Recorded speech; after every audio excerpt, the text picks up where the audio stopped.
요한일서 강해 네 번째. 요한일서 1장 9절.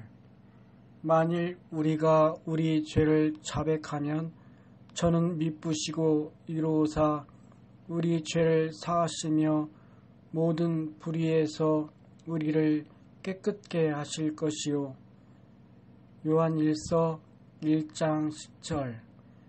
만일 우리가 범죄하지 아니하였다 하면 하나님을 거짓말하는 자로 만드는 것이니 또한 그의 말씀이 우리 속에 있지 아니하니라. 지난 시간에는 요한일서 1장 9절을 증거하던 중에 시간이 다 되어 마쳤습니다. 빛이신 하나님처럼 우리가 빛에 거하면 우리가 하나님과 사귐이 있고 예수님의 보혈을 힘입어 죄 사함을 받는다 했습니다. 그러나 자신의 죄를 부인하고 자백하지 않으면 죄 사함을 받을 수도 없고 구원과 상관이 없지요. 여기서 죄를 자백한다는 말씀의 의미를 여러분이 잘 이해해야 합니다. 문자적으로 보면 자백한다는 것은 스스로 자기 죄를 고백한다는 뜻입니다. 그러나 하나님께서 말씀하시는 자백은 말로만 하는 것이 아닙니다. 고백과 함께 돌이키는 행함이 있어야 하지요.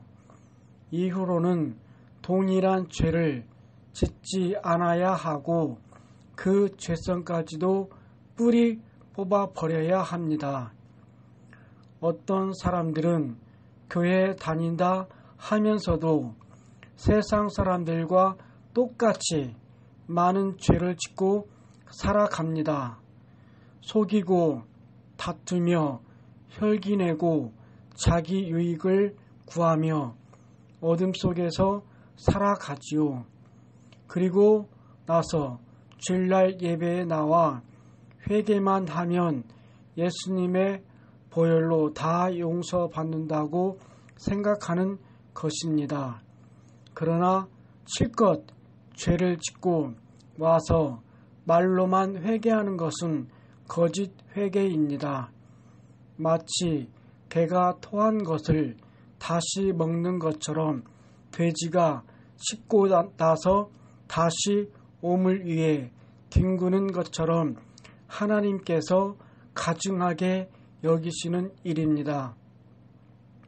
베드로후서 2장 20절에서 22절에 만일 저희가 우리 주 대신 구주 예수 그리스도를 알므로 세상의 더러움을 피한 후에 다시 그 중에 얼매이고 지면 그 나중 형편이 처음보다 더 심하리니 위에 돌을 안 후에 받은 거룩한 명령을 저버리는 것보다 알지 못하는 것이 도리어 저희에게 나으니라. 참 속담에 이르기를 개가 그 토하였던 것에 돌아가고 돼지가 씻었다가 더러운 구덩이에 도로 누웠다 하는 말이 저희에게 응하였도다 했지요. 이렇게 말로만 회개하고 거듭 범죄하면 용서받지 못할 뿐 아니라 하나님을 만홀히 여기는 더 큰 죄가 되지요.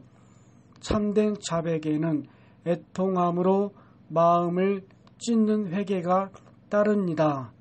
하나님을 믿는다, 사랑한다 하면서 하나님께서 너무나 싫어하시는 죄를 범하여 그 마음을 슬프시게 했으니 얼마나 죄송하고 민망한 일입니까?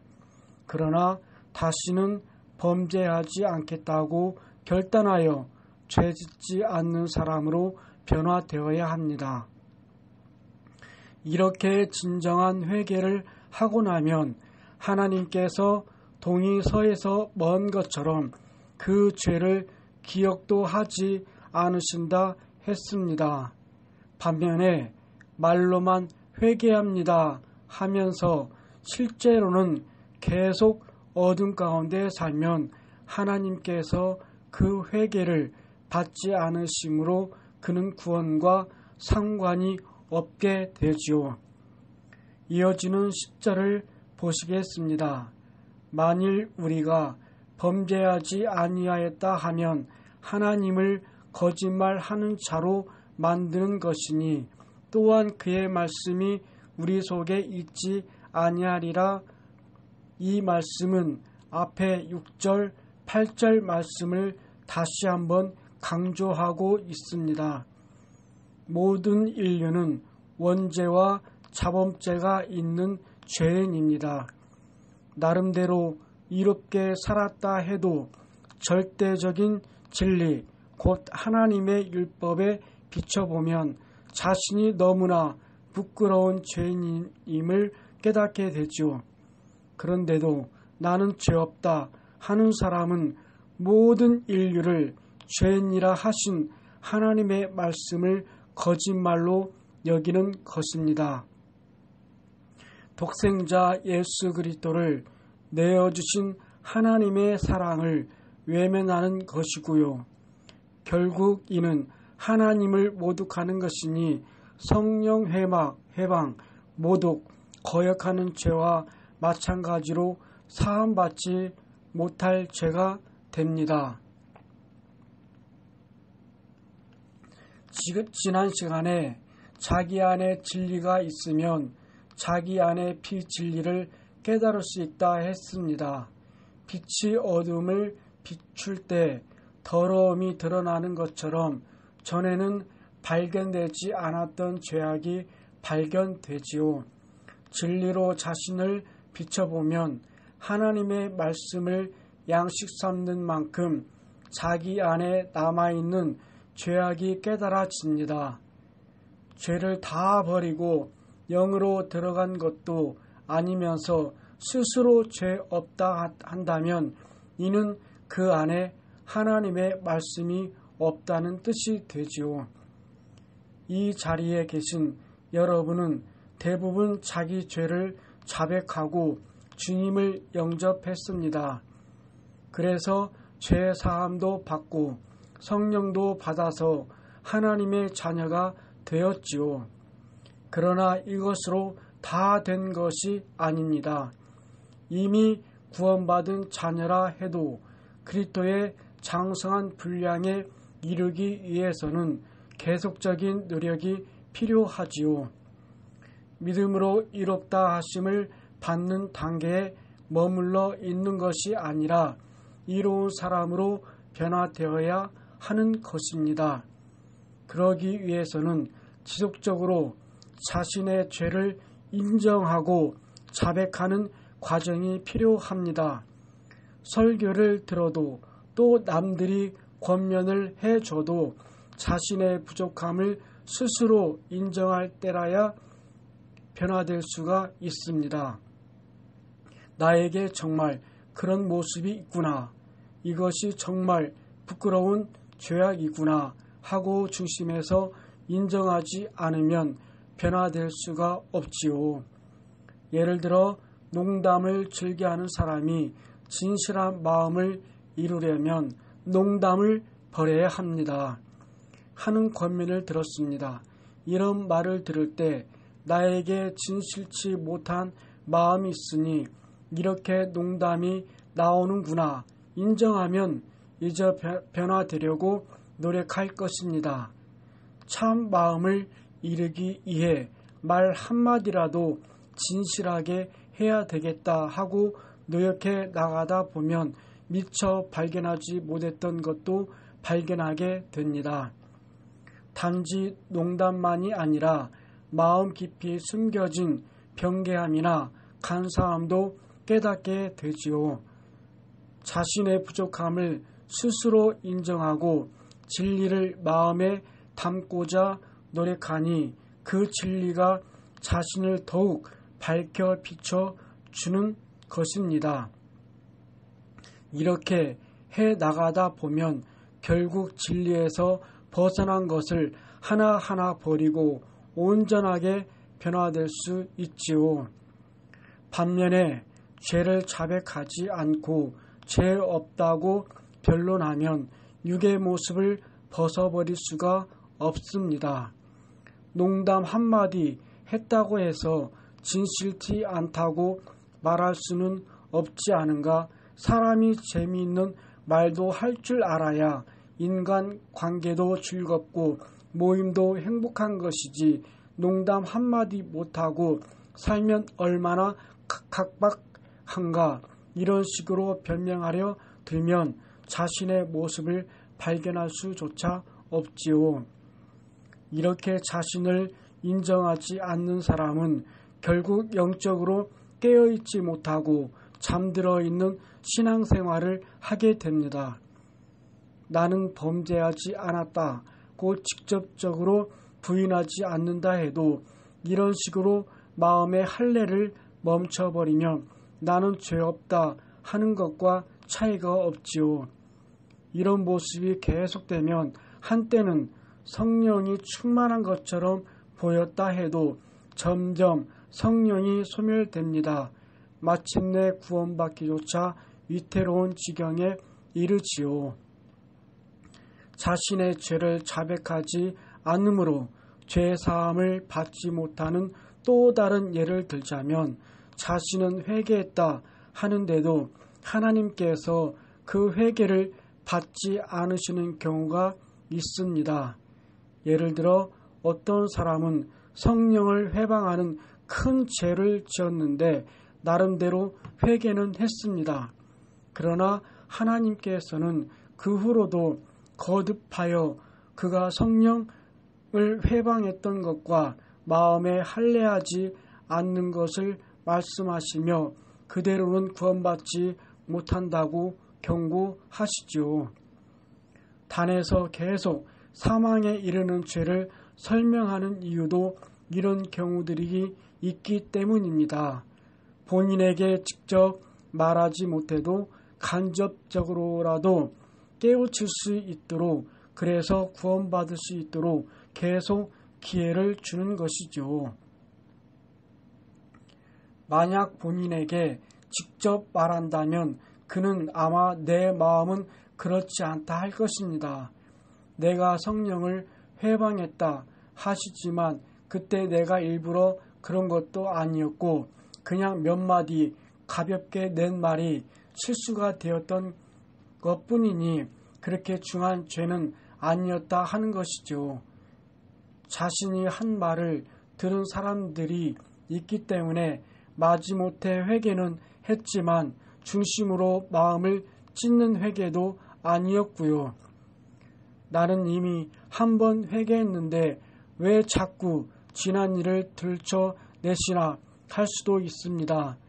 물론 여러분이 중한 죄를 범했다 해도 진심으로 회개한 것은 하나님께서도 기억하지 않으십니다.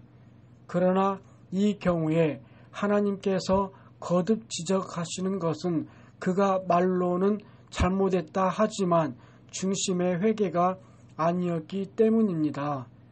성령 해방 자체도 큰 죄이지만 사실 그런 큰 죄를 범하기까지는 이전부터 이미 하나님 앞에 여러 가지 죄담을 많이 쌓았기 마련이지요. 비유를 들어 어떤 아들이 아버지에게 욕을 하고 얼굴에 침을 뱉었습니다. 그렇게 행할 수 있는 아들이라면 그가 평소에는 부모를 어떻게 대해왔을까요? 항상 부모를 공경하고 사랑해 왔는데 한순간의 실수로 아버지에게 욕을 하거나 얼굴에 침을 뱉을 수 있겠는지요? 그럴 수는 없지요.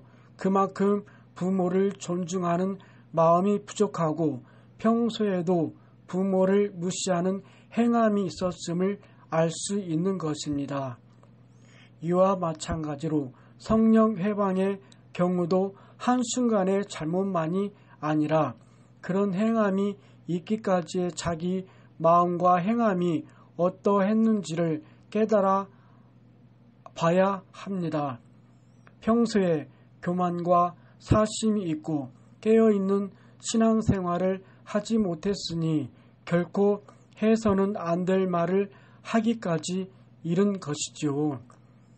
그렇게 자신의 모습을 깨닫지 못함으로 나는 고의로 그런 것이 아니고 별로 큰 것도 아니었다 하고 자신을 인정하지 않는 것입니다. 나는 이미 회개하였고 이제 죄 없다 하지만 하나님께서는 계속 그를 향해 죄 있다 하시는 것입니다. 여러분 안에 진리가 있다면 어떤 큰 어려움을 만난다 해도 하나님을 서운하게 만들 만한 말을 쉽게 하지는 못합니다. 때로는 이해되지 않는 일을 겪거나 감당하기 어려운 상황에 처할 때도 있지요. 이럴 때 원망이나 불평하는 사람은 너무나 믿음이 적은 사람입니다. 진리를 어느 정도만 알아도 하나님 앞에 담을 만들지 않으려고 차라리 입을 다물게 되지요. 만약 작은 것이라도 불의한 말을 하고 나면 그 마음이 너무나 공고합니다. 그 일이 기억날 때마다 마음이 아프고 하나님 앞에 민망하여 다시는 그렇지 않으리라 마음에 다지고 또 다지게 되는 것입니다. 하물며 성령 해방하는 말을 했으면서도 실수로 그랬다. 그러나 회개했으니 이제 지난 일이다 하고 가볍게 여길 수는 없지요. 참으로 회개했다면 마음을 찢는 통의 자국이 있어야 하지요. 그리고 이후로는 철저히 변화되어 삶 속에서 회개 열매를 맺어야 합니다. 지금 설명하는 경우에 해당하는 사람은 성령 해방한 것을 회개했다 하면서도 여전히 교만과 사심을 버리지 못합니다.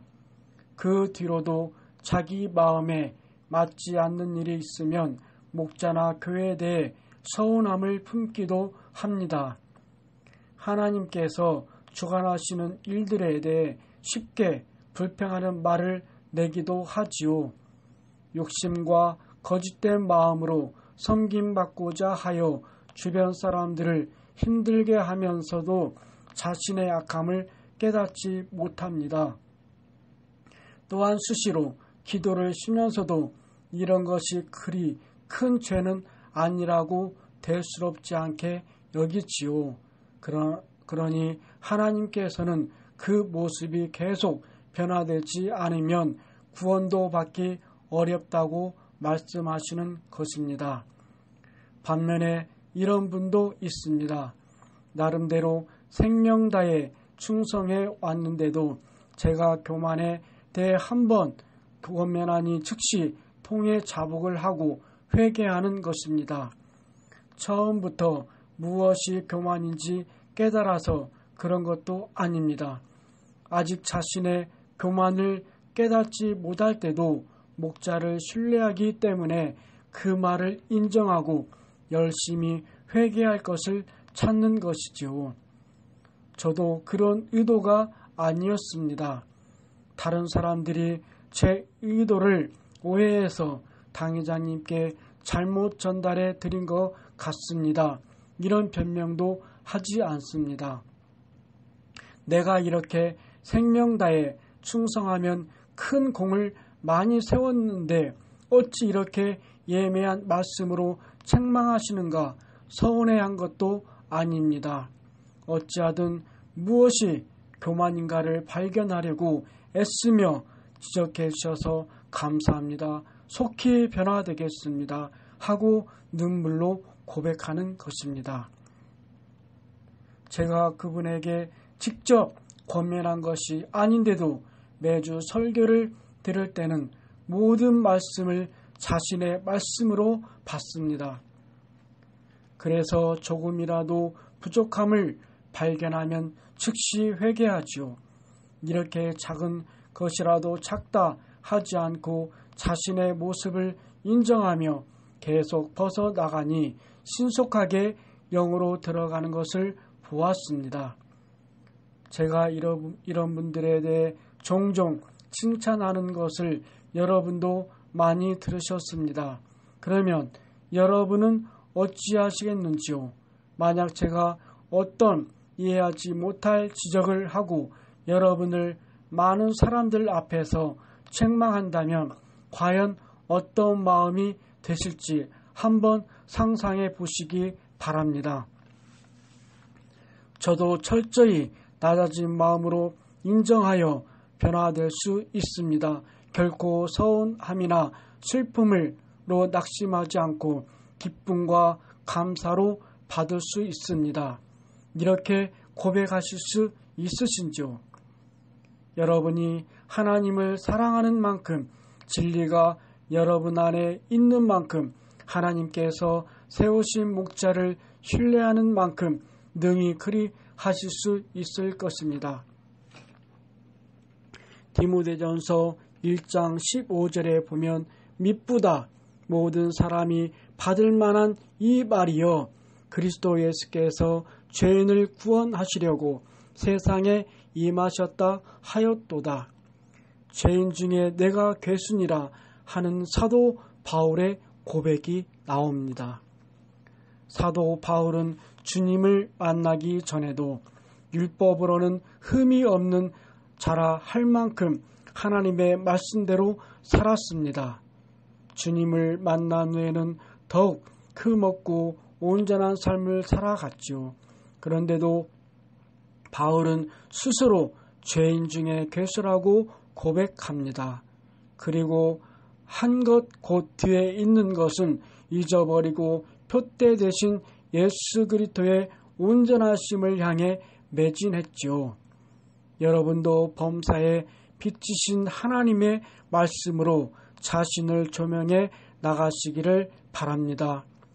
권면이나 지적을 받으면 나는 그렇지 않다 하는 것이 아니라 기쁨으로 받아 흠없고 온전한 모습으로 나오시고요. 작은 것 하나라도 육의 모습이 발견되면 즉시 인정하여 자백하고 버리시길 바랍니다. 그렇게 해 나갈 때 항상 여러분 안에 성령이 충만하며 신속히 성결의 길로 인도받을 것입니다. 참 마음과 온전한 믿음을 가진 빛의 자녀요 하나님의 참된 자녀가 되는 것입니다. 요한일서 1장에서는 빛이신 하나님께서 참 자녀를 얻기 위해 인간 경작을 계획하셨고 독생자 예수 그리스도를 보내셨다 했습니다.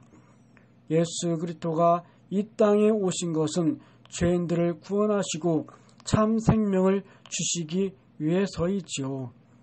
우리가 전에는 어둠 가운데 살았지만 죄를 자백하고 빛 가운데 거할 때 예수님의 보혈로 죄 사함을 받고 구원받습니다. 옛사람의 모습을 인정하고 변화되고자 노력해 나갈 때 하나님께서 능력을 주셔서 성결된 빛의 자녀로 만들어 주시는 것입니다. 2장부터는 다음 시간에 증거하겠습니다. 마태복음 5장 14절에 보면 너희는 세상의 빛이라 하셨고 마태복음 5장 16절에는 이같이 너의 빛을 사람 앞에 비추게 하여 저희로 너의 착한 행실을 보고 하늘에 계신 너의 아버지께 영광을 돌리게 하라 말씀하셨죠.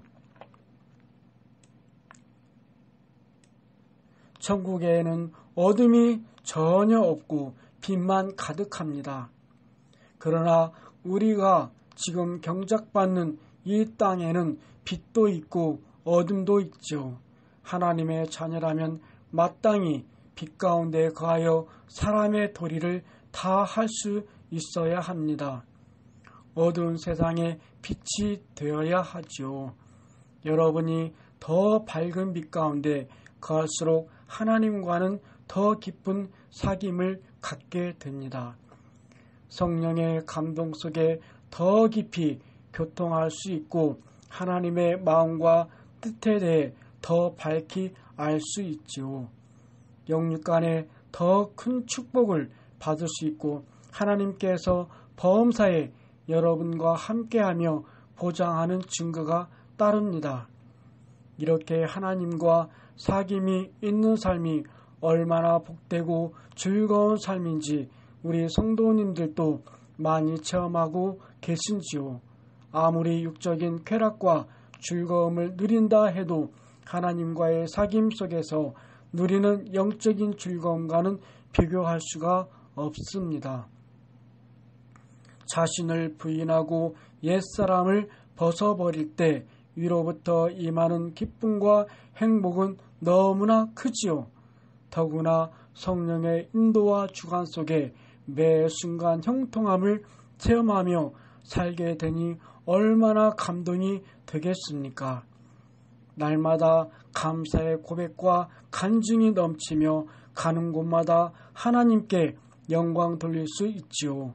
직장에서도 형통함을 받으며 가정 복음화도 신속하게 이루어질 것이고요. 또 여러분의 빛이 밝을수록 여러분을 만나는 사람들에게도 어둠을 물리쳐 줄 수가 있습니다. 예를 들어 여러분이 상담해 줄 때 상대 문제가 해결되어 시원함을 받게 되지요. 또 상대에게서 육신의 생각과 부정적인 느낌들을 물리쳐 주어서 진리로 행할 힘을 북돋아 줄 수도 있습니다. 특히 주의 종이나 일꾼 되신 여러분이라면 이런 권세와 능력을 간절히 사모하실 것입니다. 여러분이 더 힘쓰고 애써 온전히 밝은 빛 가운데 거하여 빛 되신 하나님을 닮으시기를 바랍니다. 그래서 주와 같이 길 가는 것 즐거운 일 아닌가 하는 찬양 가사처럼 하나님과 우리 주님과 사귀는 즐거움을 항상 누리시기를 주님의 이름으로 축원합니다. 구독 눌러주시고 좋아요 눌러주세요. 감사합니다.